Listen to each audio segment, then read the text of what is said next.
Man, this is lifestyles of the poor and unfucking fortunate. But I tell you what, but bitch, we got views. I'm in Louisiana. I'm in this fucking shithole mud fucking pit, and I'm on the side of the stage, and I see this dude up there rapping, and I'm like, who is that? And he's like, what do you mean? That's so and so. And I'm like, no, not that fuck. Who's that guy next to him? He's like, I don't know. I think he's an OG or some shit. They call him OG or some shit. I'm like, is he rapping? He's like, nah, he don't really rap no more. He's just up there helping the dude out. And I was like, no, that dude is the dude. That's the dude.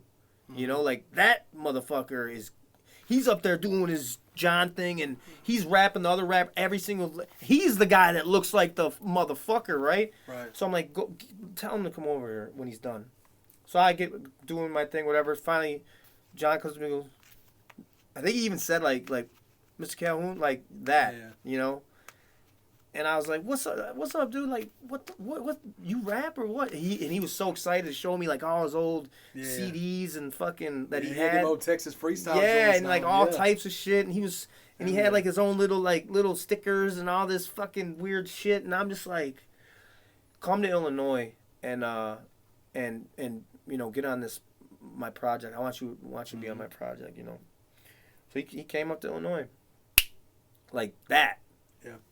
And I remember and that's one thing a lot of people could tell you about me is because I've been beaten so bad in the booth, like by my engineer that I had, this Steve Anderson, he's a legend in Chicago.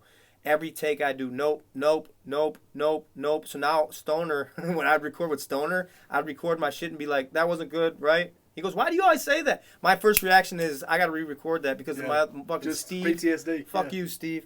So I'm brutal with people who record with me. It's got to be exact. Yeah. So John comes, he's rapping. No, John. And I open the booth. He's drenched the fucking glass. We're in Chicago at Private Stock. Fort Knox, big ass fucking building, 1 million square feet. The studios are all crazy. Yeah. The glass, you can't even see this motherfucker. It's all fogged up. He's got steam coming off. I'm not even fucking. This is no exaggeration. This motherfucker's running hot, and I'm like, dude, the fuck? He's like, well, I'm like, come on. I had to get him out of the booth, walk him outside, cool him down. He comes back in, fucking same shit again, sweating, fucking shit, and just murders. John is one of the best rappers I've ever been around, and he's a motherfucker because he's a good rapper, but his voice makes him so much doper. But he's one of the dopest rappers. Plus, he's got a cool fucking voice for sure. So he ends up crushing the fucking verse, and I was like, oh my god, this guy's a fucking monster. And John, I think, has been on like with this album. I think this is the 4th fucking album he's been on. Yeah, man. And I end up. Signing John with a 1-album deal and pushed him as hard as I could. I took a guy with 0 subs on Instagram, 0 subs on YouTube, 0 everything. 0. He wasn't even rapping anymore. Yeah. He literally was helping his buddy out. Yeah. Being the hype man. Yeah. And so I take a older man my age with a fucking big ass gray beard. I got all the faith in the world, and we put that project out. It hits number 2 on iTunes. He's got Strug on the album, Mercury's on the album, I'm on the album. Great album, too. Yeah, dope album. And it's still his only album, but I know he'll be putting out more. For sure. Me and him butt heads because we're both motherfuckers. He's an angry motherfucker, dude. He's a sweetheart, the softest talking guy you'll ever meet. Yeah. You piss him off and see what you get out of there. Yeah. Because me and him, we're going to sharpen each other's. We're sitting there, we're just running them blades, sharpening them bitches. I mean, if you don't got guys around you that are doing that, then you're a bitch and you don't got the right motherfuckers around you.